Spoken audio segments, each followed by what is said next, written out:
네, 민주당의 한정혜입니다. 그냥 이어서 하겠습니다. 우리 신영철 이사장님께 삼성 거 관련인데요. 앞에서 이미 여러분들이 말씀을 다 해주셔서 비슷한 얘기가 될 것 같습니다. 어쨌든 항소를 지금 하셨습니다. 이건 단지 삼성만의 문제는 아니고 반도체 공장 매그나칩도 해당이 되고 문제가 되고 있음에도 불구하고 항소를 하셨는데 항소심에서 저희가 사전에 좀 이렇게 파악을 해본 바에 따르면 복지공단이 재판부 판결에도 불구하고 항소심에서 다투어 볼 실익이 있다라고 항소를 진행 중이신데 제가 좀 여쭙고 싶은 거는 다투어 볼 실익이라고 하는 그 구체적인 실익이 뭔가요?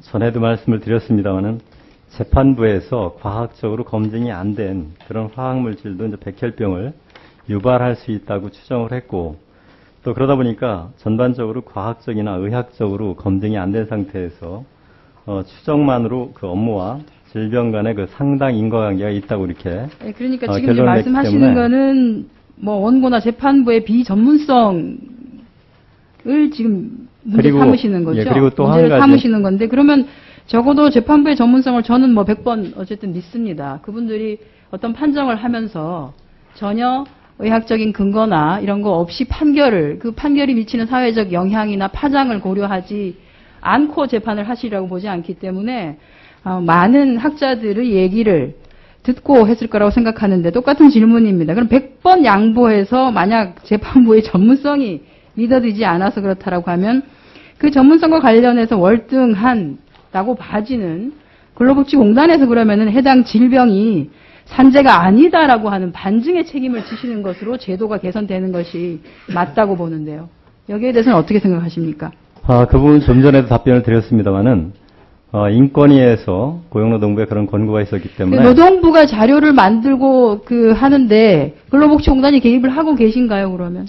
저희도 협의를 합니다. 그러면 근로복지공단의 입장이 뭔가 그걸 물었습니다, 제가. 그러니까 왜냐하면 산재와 관련한 보상과 치료와 재활을 어쨌든 담당을 하고 계시고 외국의 여러 산재보험 제도가 어떤 식으로 발전을 해나가는지를 당연히 알고 계실 것이고 그럼 지금 이 시기에 우리나라는 어떤 식의 산재보험 제도를 가지는 것이 맞다라고 하는 기본적인 거는 갖고 계실 거 아니에요. 그죠? 소신은 있을 거 아닙니까? 예, 그러면 그 그거 관련해서 예. 복지공단의 입장이 어떤지 그것만 말씀해 주시면 되겠습니다. 물론 결론은 노동부가 내시겠지만 복지공단에서 생각하는 제도는 이렇게 개선돼야 된다라고 하는 아니면 개선 안 되어야 된다라고 하는 어떤 입장을 밝혀주십사. 그런데 고용노동부가 지금 협의 중에 있는 사안을 제가 우리 공단의 결론은 이렇습니다 하고 말씀드리기는 복지공단이 무슨 백지 상태로 그런 협의에 임하지는 않으실 거 아닙니까? 물론 저희도 좋습니다. 그러면 외국의 이렇게 사례들을 봤을 때 대체적으로 이런 유해물질 사용과 관련해서 나타나는 직업병의 인정, 직업성 암의 인정이 어떤 식으로 추세가 이루어지고 있는지만 답변해 주십시오. 근데 그 부분도 각 국가별로 다 다릅니다. 전반적인 추세가 동일한 건 아니고요. 됐습니다.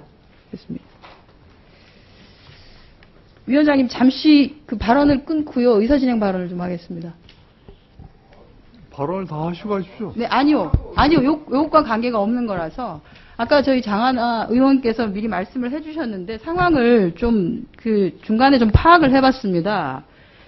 SJM 270여 명이 실질적으로 침탈을 당해서 사람들이 많이 다치고 실제 아마 현장은 용역이 들어와서 접수가 되어 있는 상태고요. 문제는 몇 개 확인된 사실이 버스 11대, 버스 13대 별도로 해서 만도 목막 공장과 만도 평택 공장으로 용역이 이동 중이라고 하는 사실이 들어오길래 그걸 확인을 했는데 실제 지금 경찰이 확인한 사항으로 3시에 만도가 직장이 폐쇄가 되고 용역이 배치가 됐습니다. 이거는 있을 수가 없는 일입니다.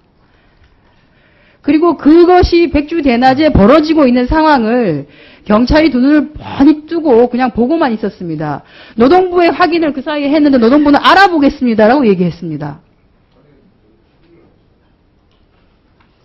이게 지금 저희가 회의를 시작할 때 위원장님께서 이미 의사진행 발언을 들으시고 상황을 파악하라고 한 뒤에 제가 4시 조금 전에 이걸 다시 노동부에 물었거든요. 그때 파악했습니다. 이게 있을 수 있는 일입니까? 저한테 질문하면 안 될 것 같고. 저는 여기 노동부에 누가 와 계십니까?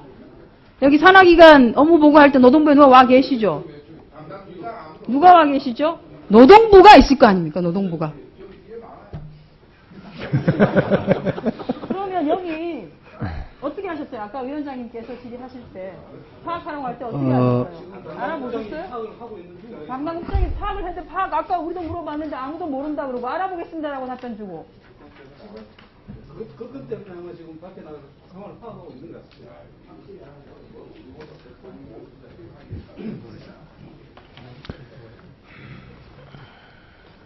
자, 질의 계속하십시오. 네, 인력공단 이사장님께 질의하겠습니다. 준비 많이 하고 오셨죠? 출국 만기 보험금이라고 아시죠? 예. 네, 2004년 8월부터 적립을 하도록 되어 있습니다. 외국인 노동자에게 사업장에서 1년 이상 근무한 경우에 퇴직금의 형식으로 본인이 찾아가거나 1년 미만에 혹시 노동자가 어디 다른 데로 가거나 하게 되면 사업주가 그 낸 금액을 도로 가져가거나 하고 있는데 2012년 1월 말 기준으로 찾아가지 않은 출국 만기 보험금이 215억. 이거 소멸시효가 지나서 보험회사로 기속되는 보험금이 현재 37억 300만 원입니다. 근데 이 문제가 삼성화재가 주로 많이 갖고 가더만요. 물론 그 이후에 2004년에 처음 시작할 때는 삼성화재가 다 했었었고 그 이후에 2006년부터는 컨소시엄 형태로 해가지고 하는데 삼성화재 컨소시엄이에요. 지분율이 삼성이 60%, 나머지 몇 개의 회사들이 나머지를 차지하는. 이 찾아가지 않고 있는 이 돈, 그 다음에 소멸시효가 지나가지고 보험회사로 귀속된 이 돈, 이거 어떻게 하실 겁니까? 소멸시효가 지나도 3년까지는 찾아서 지급을 할 수 있게끔 돼 있고요. 그 다음에는 저희 공단과 남는 금액에 대해서는 공단과 그 다음에 고용부 그리고 보험회사가 협의해서 그 돈을 의료비나 무료 의료비나 외국인 근로자는 의료비나 아니면 귀국 지원 비용으로 쓰도록 돼 있는데 그렇게 하실 그 부분이 실정이 아직 있으십니까? 그 부분을 해결을 못했습니다. 그게 왜 아직 해결이 안 되시죠? 제가 이걸 찾아봤는데 예전에 공단 관계자가 2009년 9월 9일 날 인터뷰를 한 게 있습니다. 관련법에 따라서 2년이 지나면 통상 보험금 청구권이 소멸되지만 공단 측의 해외 주재원 등을 통해서 보험금 찾아주기 운동을 전개하고 있다. 네, 운동을 지금도 전개하신 하고 건지 있습니다. 모르겠습니다. 지금도 그래도 하고 찾아가지 않는 경우에는 예금보험공사에 보험금을 예탁하는 방안 등도 구상하고 있다. 결국은 2009년 9월부터 이런 문제에 대해서, 왜냐하면 그때부터 일이 나타나기 시작했으니까. 근데 2009년, 2010년, 11년, 12년. 그리고 지금 문제가 또 하나 있습니다. 고용노동부 고용센터에서 이 전용보험 가입 확인서 발급하기 위해서는 꼭 삼성화재 홈페이지만 통해서만 가능하더만요. 삼성 몰아주기 뭐 하시는 것 같아요. 그게 삼성 몰아주기라기보다도요. 저희가 계약 당사자가 삼성 컨소시엄이 되다 보니까 삼성 컨소시엄인데 2004년 이후 쭉 삼성만 하고 계시잖아요. 예. 그죠? 예. 네.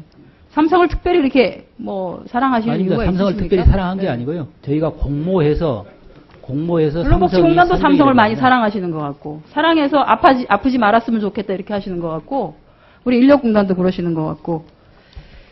됐습니다. 이거 결과를 좀 보고를 해주세요. 그다음 2009년 이후에 예를 들어서 여전히 방안을 구상하고 계신 건지, 방안이 구상돼서 결과로서 뭘 하시고 계신 게 있으신 건지. 최근에는 저희가 미소금융에 돈을 넘겨서 아까 말씀드린 미소금융 얼마 전에 뉴라이트가 20매덕인가 해먹고 달아난 그 미소금융 말입니까?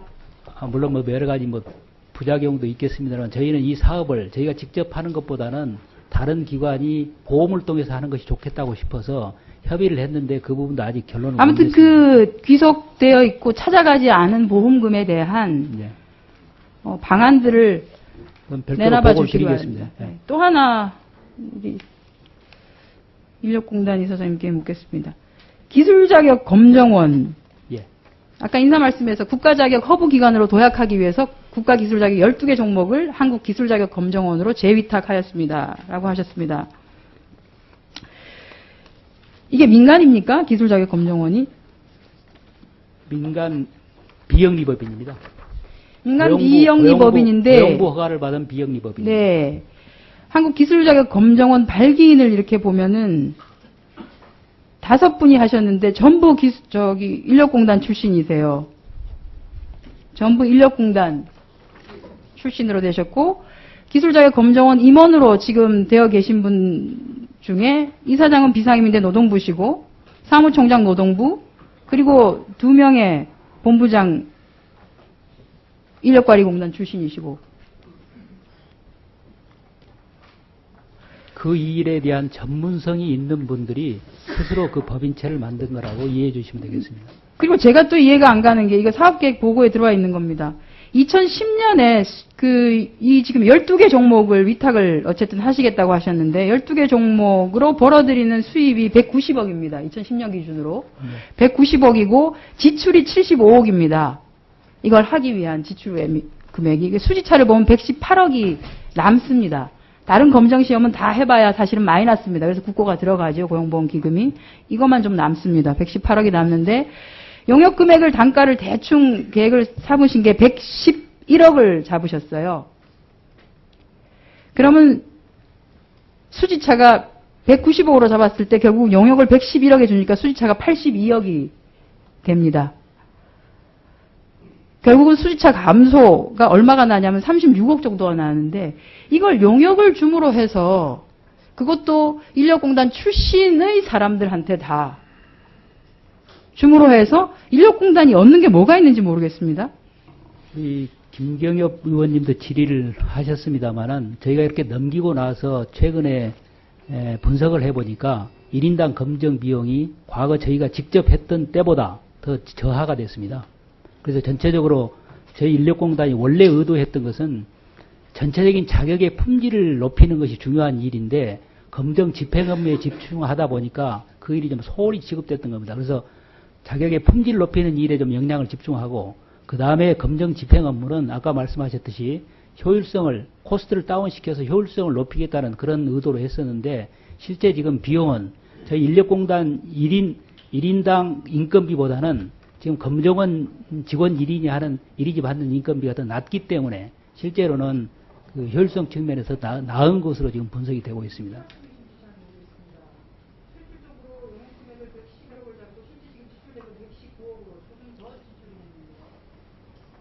그 부분은 수치로 별도로 보고 드리겠습니다.